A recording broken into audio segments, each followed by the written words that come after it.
गांव के एक शांत और साधारण से माहौल में एक छोटा सा परिवार रहता था। इस परिवार की मुखिया थीं धर्मावती देवी, जिनकी दिनचर्या सूरज निकलने से पहले शुरू हो जाती थी। घर में उनके बेटे की नई नई शादी हुई थी और बहू राधा अभी ससुराल के तौर तरीकों को समझ ही रही थी। सुबह की ठंडी हवा के बीच जैसे ही मुर्गे ने बांग दी, धर्मावती देवी की आवाज पूरे घर में गूंज उठी। बहू, अरे बहू, अभी तक सो रही है क्या? हमारे जमाने में तो हम इस वक्त तक उठकर मंदिर भी हो आते थे। तू तो अभी तक बिस्तर में ही पड़ी है। जल्दी उठ, आज तुझे नाश्ता भी बनाना है। माँ जी, मैं तो अपने घर में इसी तरह से उठा करती थी। ना इतना जल्दी उठती थी और ना ही रोज मंदिर जाया करती थी। उठते ही मैं बस थोड़ा सा खाना खा लेती थी। वहां तो मम्मी पहले चाय दे देती थीं। राधा की बात सुनते ही धर्मावती देवी का चेहरा तमतमा उठा।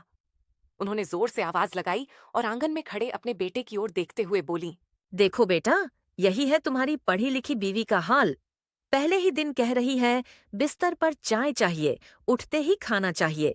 हमारे घर में कभी किसी बहू ने बिस्तर पर बैठकर फरमाइशें नहीं की। अगर ऐसे ही चलता रहा तो बताओ, इस तरह घर कैसे चलेगा?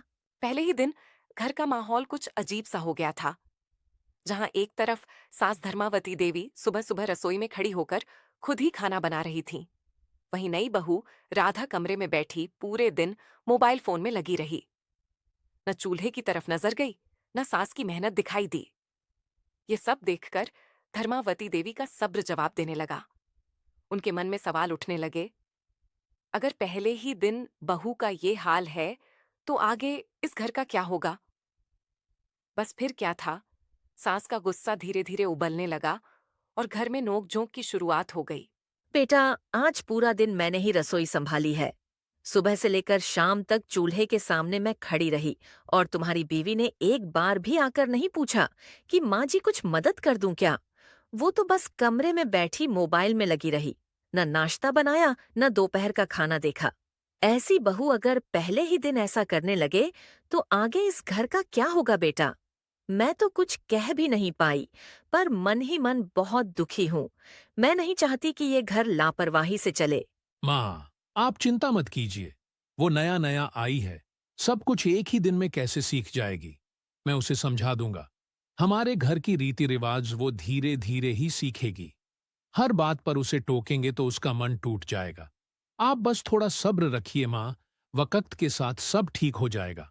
अगले दिन कुछ अलग ही नजारा था। सास के उठने से पहले ही बहू राधा नींद से जाग चुकी थी। उसने बिना किसी आवाज के घर की सफाई की, रसोई में जाकर पूरे घर का खाना बना दिया। जब सब कुछ तैयार हो गया तो वह धीरे धीरे कमरे में गई और सास को बिस्तर पर ही चाय पकड़ाते हुए बोली। ये देखकर सास कुछ पल के लिए हैरान रह गईं। जिस बहू से कल शिकायत थी, आज वही बहू बिना कहे घर की जिम्मेदारी निभा रही। माँ, आज जरा ध्यान से देख लो। बहू ने सुबह उठते ही सारा खाना बना लिया, बिना किसी आवाज के रसोई समेट दी और मंदिर जाकर भगवान के दर्शन करके भी आ गई। माँ, तुम हमेशा कहती हो कि नई बहुएं ज्यादा ध्यान नहीं देती, लेकिन आज उसके काम ने खुद जवाब दे दिया है। और हाँ माँ, आज वो फोन भी ज्यादा नहीं चलाएगी। मैंने उसे साफ कह दिया है कि घर और तुम्हारी खुशी सबसे पहले है। माँ, मैं जानता हूं तुम्हारे मन में डर रहता है कि कहीं घर का अनुशासन न बिगड़ जाए, लेकिन हर दिन परखते रहना भी ठीक नहीं। आज उसने अपने व्यवहार से दिखा दिया कि वो इस घर की इज्जत समझती है। अब तो खुश होना माँ। मैं आपसे सच बोल रही हूँ। मुझे मंजी, मुझे बाहर भी नहीं जाने देती और फोन भी नहीं चलाने देती। हर बात पर रोक टोक होती है। मैं दिन रात घर का सारा काम करती हूँ, किसी से शिकायत नहीं करती। फिर भी लगता है जैसे मेरी जिंदगी पर पहरा लगा दिया गया हो। मेरा भी मन करता है कभी बाहर की हवा महसूस करूं, किसी से खुलकर बात करूं, लेकिन हर बार मुझे समझा दिया जाता है कि बहू को ये सब शोभा नहीं देता। मैं आपसे बस इतना चाहती हूँ कि आप मेरी बात समझें, क्योंकि अगर मेरी आवाज आप तक भी नहीं पहुंची तो मैं किससे कहूं कि मुझे भी थोड़ा जीने का हक चाहिए। माँ, मैं आपसे एक बात साफ साफ कहना चाहता हूं। राधा ने मुझसे शिकायत की है कि आप उसे बाहर जाने नहीं देती और फोन भी नहीं चलाने देती। वह दिन रात घर का सारा काम करती है, किसी बात की जिद नहीं करती, फिर भी हर छोटी बात पर उसे रोक दिया जाता है। माँ, जरा आप खुद सोचिए, क्या बहू होने का मतलब यह होता है कि उसकी अपनी कोई आजादी ही न रहे? वह भी तो इंसान है, उसका भी मन होता है, थोड़ी देर बाहर जाने का, किसी से बात करने का।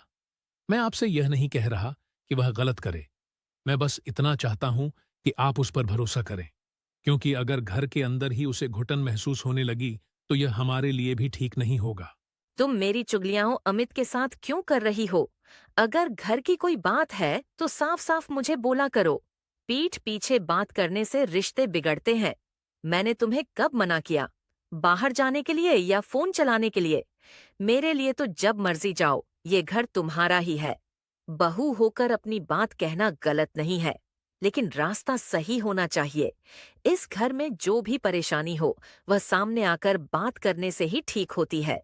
माँ जी, मैं तो बस उनसे अपनी मन की बात कर रही थी। मुझे क्या पता था कि यह इतनी बड़ी बात बन जाएगी। मेरा किसी की चुगलियाँ करने का इरादा नहीं था। अगर किसी बात से आपको ठेस पहुंची है तो मुझे माफ कर दीजिए। मैंने कभी नहीं सोचा था कि अपनी परेशानी बताना गलत समझा जाएगा। मैं बस चाहती थी कि घर का माहौल अच्छा रहे और किसी के दिल में मेरे लिए गलत बात ना बैठे। सास, राधा बेटा, इस तरह की बातों से घर के रिश्ते खराब हो जाते हैं। छोटी छोटी गलतफहमियां धीरे धीरे बड़ी बन जाती हैं और फिर घर का सुकून चला जाता है। अगर तुम्हारे मन में कोई बात है तो उसे सीधे मुझसे कहो, क्योंकि माँ बेटी के बीच पर्दा नहीं होना चाहिए। मैंने तुम्हें कभी अपनी बेटी से कम नहीं समझा और न ही तुम्हारी आजादी छीनने का इरादा रखा। लेकिन जब बातें इधर उधर जाती हैं तो दिल दुखता है और भरोसा भी कमजोर पड़ जाता है। मैं चाहती हूँ कि इस घर में प्यार बना रहे और हम सब एक दूसरे से खुलकर बात करें, ताकि कोई भी रिश्ता गलतफहमी की वजह से टूटे नहीं। अगले ही दिन घर का माहौल बदला हुआ सा था। बहू राधा सुबह उठकर रोज की तरह घर के काम निपटाती है, लेकिन आज उसके चेहरे पर डर नहीं बल्कि सुकून था। वह काम के बीच बीच में फोन भी चला लेती है और सास भी उसे टोकती नहीं, बल्कि जरूरत की चीजें खुद बता देती है। धीरे धीरे घर में वही अपनापन लौट आता है जो हर सामान्य घर में होता है, जहां बातों को दिल में दबाने के बजाय समझ लिया जाता है और छोटे छोटे मतभेद आपसी बातचीत से खत्म हो जाते हैं। राधा को भी महसूस होता है कि अब यह घर सिर्फ जिम्मेदारी नहीं बल्कि अपना घर बन चुका है और सास बहू का रिश्ता फिर से सामान्य और सहज हो जाता है।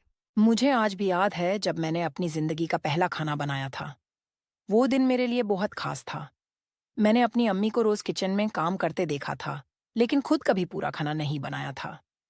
एक दिन मैंने हिम्मत की और चै और अंडा बनाने का फैसला किया। शुरू में मुझे थोड़ा डर लग रहा था कि कहीं कुछ गलत ना हो जाए। तेल ज्यादा गर्म हो गया और अंडा थोड़ा सा जाल भी गया, लेकिन फिर भी मैंने हिम्मत नहीं हारी। मैंने आहिस्ता आहिस्ता सब कुछ सीखा और आखिरकार खाना तैयार हो गया। जब मैंने अपना बनाया हुआ खाना टेस्ट किया तो मुझे बहुत खुशी हुई। सबसे ज्यादा खुशी तब हुई जब मेरे घर वालों ने मेरे खाने की तारीफ की। उस दिन मुझे समझ आया कि मेहनत और कोशिश से हर काम सीखा जा सकता है।